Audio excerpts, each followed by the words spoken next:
Section B दो part में divided था। ठीक है, ठीक है, ओके। जैसा कि हमें उम्मीद था कि पेपर थोड़ा सा इजी आना चाहिए और नीट 2020 के अकॉर्डिंग आना चाहिए, लेकिन इस साल का जो पेपर था वो बहुत ही ज्यादा सरप्राइजिंग था, सिलेबस के पॉइंट ऑफ व्यू से भी और क्वेश्चन के पैटर्न के पॉइंट ऑफ व्यू से भी। ठीक है ना, तो थोड़ा सा पेपर के पैटर्न को समझ लेते हैं ताकि हम जिस एग्जाम की तैयारी कर रहे हैं वो एग्जाम अपने पेपर के पैटर्न को कैसा रखता है और डे बाय डे को कैसे फ्लक्चुएट करता है, डे बाय डे कैसे, मतलब ईयर बाय ईयर कैसे फ्लक्चुएट करता है, उसके पैटर्न को समझना पड़ेगा। देखो मैं पढ़ाऊंगा, पढ़ाता तो मैं हूं ही, मेरे पढ़ाने से तो तुम परेशान रहते ही हो, है ना, तो वो चिंता मत करो कि सर मैं पढ़ाता तो ज्यादा ही हूं, तुम्हें पता है। लेकिन थोड़ा सा हमें यह समझना पड़ेगा कि भाई साहब नीट चाहता क्या है, और मैं बहुत ही एक मेजर चीज फील कर रहा हूं जो तुम कहीं भी यूट्यूब पे जाके देख लो, तुम्हें ये एग्जैक्टली नहीं मिलेगा मैं जो कहने वाला हूं। मैंने एक बहुत ही एब्रप्ट चेंज नोटिस किया है, ऐसा कह सकते हो कि हो सकता है ये एनटीए जब से बना है तब से ऐसा हुआ है। जो पेपर का बेटा पैटर्न था, जो पेपर का पैटर्न था, जैसे मैं 12, 13, 14, 15, 16, 17, 18, 19 और 20, यहां तक जब मैं पेपर का पैटर्न देखता हूं तो जिस तरीके के वो क्वेश्चन पूछते थे और जहां से उनका पैटर्न था ना, पूछने का पैटर्न वो फिक्स था।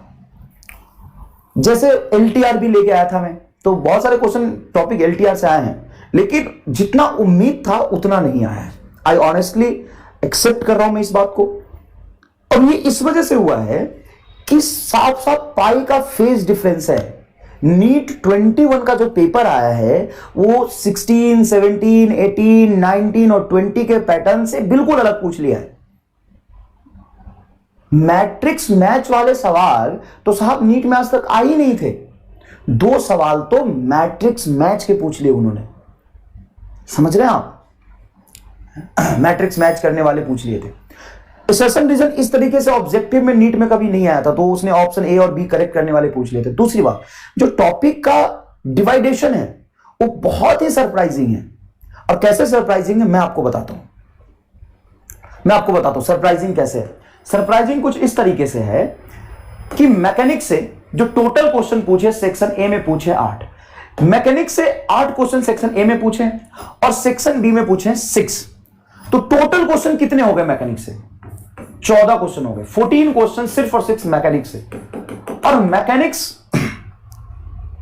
सिर्फ 14 क्वेश्चन तो आज तक नहीं पूछे, 14 क्वेश्चन मैकेनिक्स से तो आज तक नहीं पूछे साहब। और जो क्वेश्चन का लेवल था, मैकेनिक्स का मतलब है बेटा आपका काइनेमैटिक्स से ग्रेविटेशन तक, मैकेनिक्स का मतलब मैंने काइनेमैटिक्स से ग्रेविटेशन तक लिया है। तो काइनेमैटिक्स से ग्रेविटेशन आप कह सकते हो कंप्लीट फिजिक्स का आपका कंप्लीट फिजिक्स का वो कुछ 25% है, 25% या 20% है, लेकिन उससे 14 सवाल पूछ लिए। उसमें से इजी क्वेश्चन थे 3, मीडियम थे आपके 4 और डिफिकल्ट थे आपके 1। हीट एंड फ्लूइड से जिसमें हर साल ज्यादा सवाल पूछे जाते थे, जैसे अब मैं कहूं फ्लूइड डायनेमिक्स से, थर्मोमेट्री से, थर्मोडायनेमिक्स से, है ना, इन सब से क्वेश्चंस आते थे। लेकिन surprisingly heat and fluid dynamics से कोई क्वेश्चन ही नहीं पूछा, फ्लूइड से तो कोई भी सवाल नहीं पूछा, आपके थर्मोमेट्री से कोई सवाल नहीं पूछा, एक सवाल पूछ दिया या 2 सवाल पूछा था। थर्मोडायनेमिक्स और हीट से सिर्फ मीडियम लेवल के सवाल थे, यहां पे 2 थे, और यहां पे एक भी सवाल नहीं था, एक भी सवाल आपको हीट, फ्लूइड और थर्मोडायनेमिक्स से इस सेक्शन बी में नहीं थे। इसमें सिर्फ सवाल थे बेटा 2। एसएचएम और वेव की बात करें तो एसएचएम वेव बहुत बड़ा सेक्शन है, इसमें हम उम्मीद करते हैं कि 3-4 सवाल पूछ लेना चाहिए, लेकिन एसएचएम और वेव से सेक्शन ए में जिसमें 35 क्वेश्चंस थे उसमें एक इजी और एक मीडियम पूछा था, टोटल 2 क्वेश्चंस पूछे थे, और सेक्शन बी में तो क्वेश्चन पूछे ही नहीं। मतलब स्टार्टिंग का जो पार्ट था मैं आपको बताऊं, यूनिट एंड डायमेंशन से लेकर के और ग्रेविटेशन तक, वहां तक तो सवाल भर भर के पूछे, लेकिन उसके बाद heat, fluid and SHM wave, जो पूरे फिजिक्स का ऑलमोस्ट 20% सेक्शन है, उससे सिर्फ 2 सवाल पूछा बस। और वो भी 2 सवाल क्या पूछा था, यहां पे 2 और 2 4 सवाल पूछे बस, 4, सिर्फ 4 सवाल पूछे। सेक्शन बी में एक भी सवाल नहीं दिया। इलेक्ट्रोडायनेमिक्स से बेटा 6 easy, 6 medium, 1 difficult, total 13 question पूछे। ज्यादा पूछ लिया सर। इलेक्ट्रोडायनेमिक्स में क्या क्या सर, तो इलेक्ट्रोस्टैट से लेके ईएम वेव तक, इलेक्ट्रोस्टैटिक से लेकर के ईएम वेव तक जो सवाल पूछे थे वो सेक्शन ए में पूछ लिए थे 13, और सेक्शन बी में इलेक्ट्रोडायनेमिक्स से 2 easy, 2 medium and 2 difficult, total question पूछ लिए थे 7। गजब ही भयंकर। 13 और 7 कितने हो गए, 20 सवाल, जो कि आज तक के नीट के पेपर में इलेक्ट्रोडायनेमिक्स से इतना बड़ा पोर्शन कभी नहीं पूछा गया था, कभी नहीं पूछा गया था सर, गजब। ऑप्टिक्स, ऑप्टिक्स से जनरली 5 सवाल होते हैं। यहां पे कुछ ऐसे सवाल ऑप्टिक्स से पूछे थे, 4 सवाल था, एक था इजी, मीडियम और टोटल थे आपके डिफिकल्ट नहीं था, टोटल 3 क्वेश्चंस थे। ऑप्टिक्स से सेक्शन बी में क्वेश्चन था 1, तो टोटल ऑप्टिक्स से पूछ लिए थे 4। मॉडर्न फिजिक्स से बेटा एज यूजुअल जितने सवाल आते थे उतने सवाल आए हैं। मॉडर्न फिजिक्स से 2 easy, 2 medium, 1 difficult, total question पूछे थे 7, 4, 2, 6 और 7।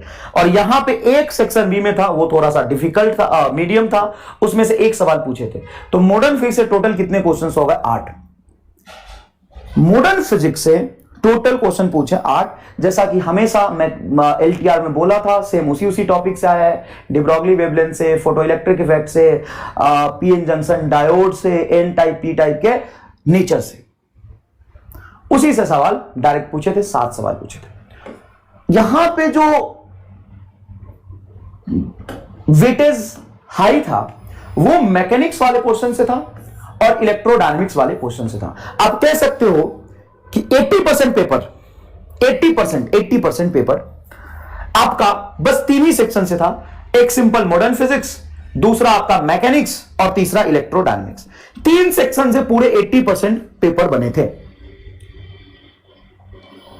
ठीक है।